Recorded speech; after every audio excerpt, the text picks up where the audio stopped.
Kamu yang mungkin sedang ngerasa misalkan ada keterlambatan bayar ya, dan tentunya saya doakan buat kamu memang ada rezekinya semuanya ya, buat kita melunasi yang namanya adalah pinjol. Nah, di sini kita akan bahas seputar pinjaman, pinjam duit ya, KTA dana cepat. Apa sih untuk resiko ketika kita telat bayar di KTA dana cepat ini? Di sini kita langsung cek untuk aplikasinya. Di sini ada pinjaman duit KTA dana cepat ya. Jika kita cek dari aplikasinya sendiri, aplikasi pinjaman online tanpa jaminan, cepat cair dan berizin di OJK ya. Dan itu jika kita cek dari deskripsinya, ya ini juga belum pasti juga ya. Jadi produk pinjaman online, platform pinjaman hingga 50 jutaan, tenor 150 sampai 360 hari.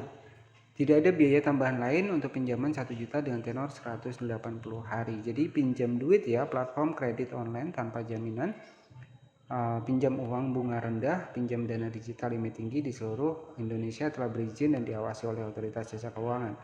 Dan untuk syarat-syaratnya itu berusia 18 tahun, warga negara Indonesia dan memiliki nomor telepon yang dapat diverifikasi.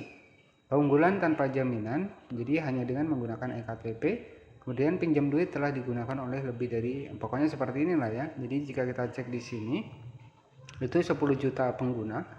Ya, jadi mungkin sebenarnya sama saja ya untuk beberapa resiko dari telat bayar di pinjam duit KTA dana cepat jika kita cek di sini ya.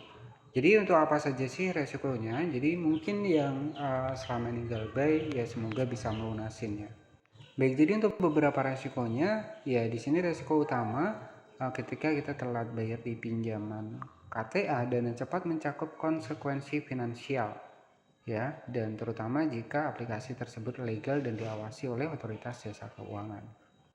Nah, untuk yang pertama, Anda akan dikenakan denda dan bunga tambahan yang terus bertambah selama periode keterlambatan berdasarkan aturan Asosiasi Fintech Pendanaan Bersama Indonesia (AFI) yang diawasi Otoritas Jasa Keuangan. Jadi total bunga dan denda tidak boleh melebihi 100% dari pinjaman pokok ya. Kemudian keterlambatan pembayaran akan dilaporkan ke sistem layanan informasi keuangan seperti SLIK OJK.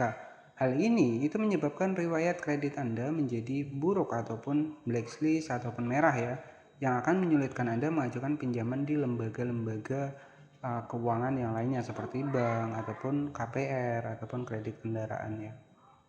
Nah, kemudian ada pihak penyedia pinjaman akan melakukan penagihan baik melalui telepon, pesan singkat maupun kunjungan langsung ke rumah atau ke kantor. Nah, ini ya yang kita takutkan. Kemudian ada dampak-dampaknya proses penagihan, misalkan ada tekanan. Nah, itu ya. Jadi sangat penting untuk memastikan bahwa Anda meminjam dari penyedia pinjaman online yang terdaftar dan diawasi oleh Otoritas Jasa Keuangan ataupun yang legal. Jadi ya harapan saya buat kamu semua punya rezekinya ketika memang ada galbay di pinjam duit dana cepat ini ya, semoga ada rezekinya untuk melunasinya. Mungkin seperti itu saja beberapa pembahasan seputar resiko telat bayar di pinjam duit dana cepat ya. Terima kasih, selamat sore dan nantikan video selanjutnya.